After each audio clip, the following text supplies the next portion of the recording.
My name is Purge and I approve the content in this video. Hey guys, this is SunsFan and welcome to the official Dota Cinema Guide to Razor. If you aren't familiar with this hero, you may want to watch the introduction we did for him at the corresponding link. Razor is an agility carry who, interestingly enough, is best built as a tank. He's picked up to counter hard hitters and can be very tough to contain if left unattended. Skilling Razor is pretty straightforward, but some small tweaks should be made in certain situations. As a result, we've come up with two builds. One thing that is standard throughout is that you'll max Plasma Field by 7 in every scenario. Also, your ultimate Eye of the Storm should be skilled at the standard 6, 11, and 16. At level 2, getting a level of Static Link is usually a good idea, because if used correctly can net you a kill quickly. Level 1 of this spell should not be underestimated. At level 4, get a level of Unstable Current. The movement speed is of course helpful, but any single target nukes applied to you will make the opponents pay. Now the question is, what do you max second?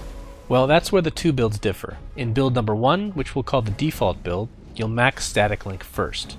A reason for this is because although a carry, Razor isn't really a late game carry.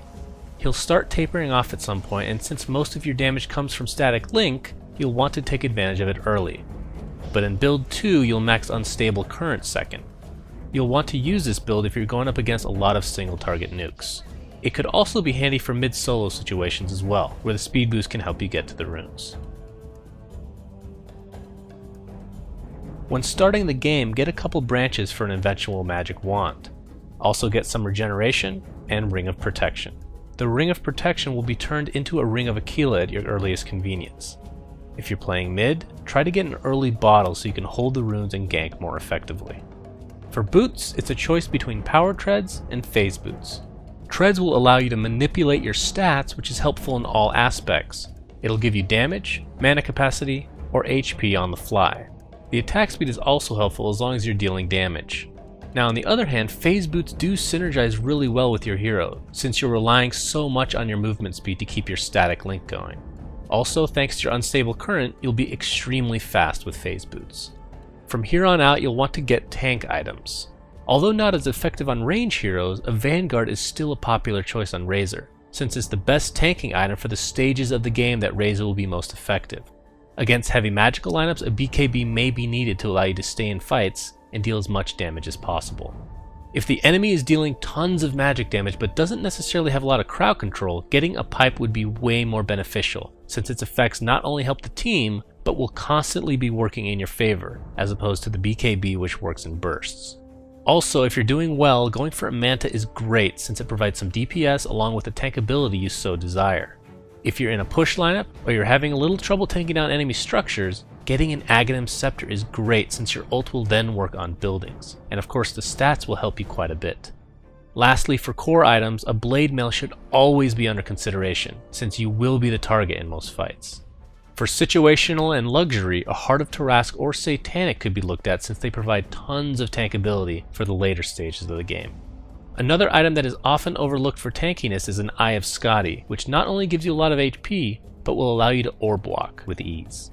Finally, if you find yourself in late game and just don't deal enough damage to put your team over the top, you can start looking at DPS items such as Daedalus, Butterfly, or even a Divine Rapier.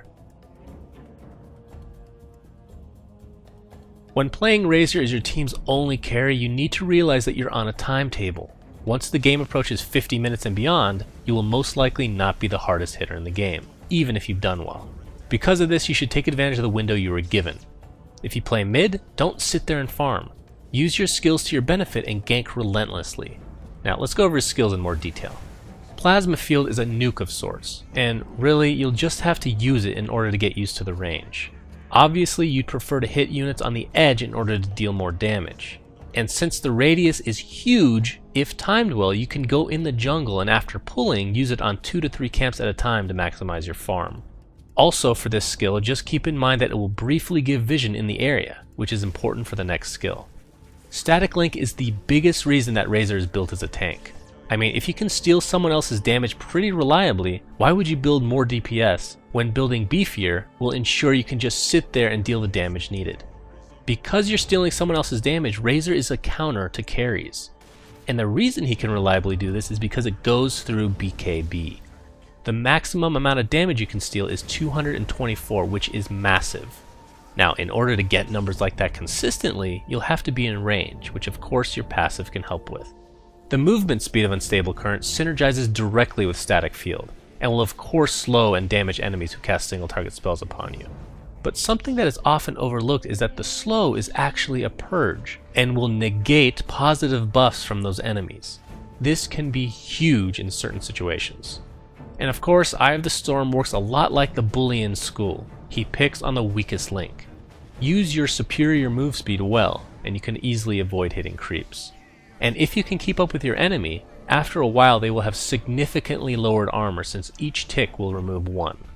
In teamfights, you can't always be choosy. The ideal situation would be to use your static link on the enemy carry for 8 seconds and then just pound away. Like we've talked about, Razor is a carry but is not dependent on DPS items. He is truly unique in this aspect.